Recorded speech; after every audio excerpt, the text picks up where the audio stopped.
Hey kiddos, it's Mrs. Chapel. How are you today?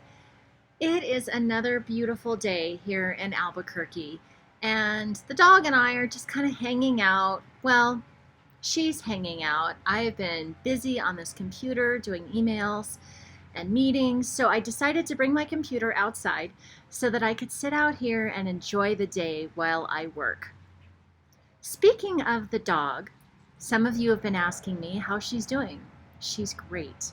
Now, you know who I'm talking about, right? I'm talking about our foster dog who we've been taking care of. She has settled right in and she's doing so well. I do have to tell you though, it's going to be really, really hard for me to let her go back when this all is over. And I'm not so sure I can let her go back. In fact, we're trying out a new name. What do you guys think of the name Molly? So think about that. Now, on to today's activity. We've been talking about birds, different kinds of birds, and you've been doing some research about peacocks and ducks, flamingos. I thought we would take a research break today and get back into poetry because it is Poetry Month, you know.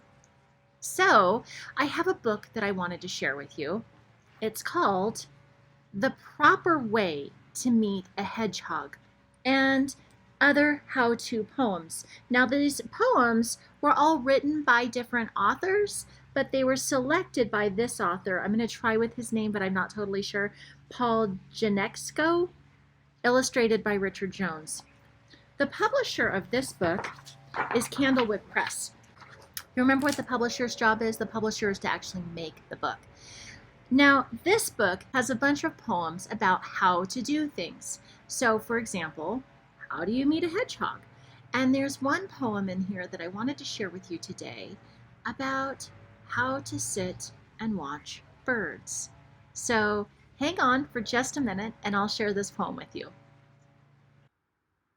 How to Birdwatch, a Tonka by Margarita Engle. We're going to come back to what a Tonka is, so hang on to that for just a moment. Be very quiet and amazingly patient until finally a shy dove thinks your green shirt is part of a shady tree.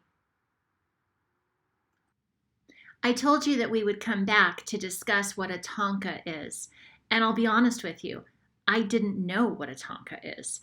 I had to do some research. For today's first activity, what I want you to do, in just a moment here, you're going to pause me and I want you to go do some research on what a Tonka is. So pause me now. I'll see you again in a minute.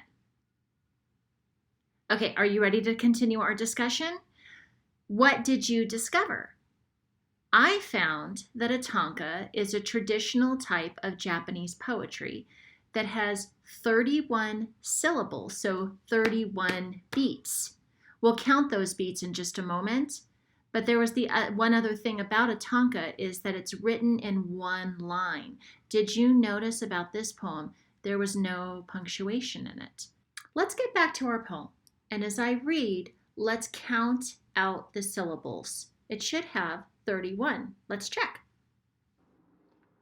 Be very quiet and amazingly patient until finally a shy dove thinks your green shirt is part of a shady tree. Did you count the syllables while I read the poem? How many syllables did you come up with? I counted 31. And now we know what a Tonka is. Here's your challenge for today. I'd love to see you write your own Tonka. Once you've done that, send it to me. I'd love to take a look. In the meantime, have an awesome day, and I'll see you tomorrow. Bye.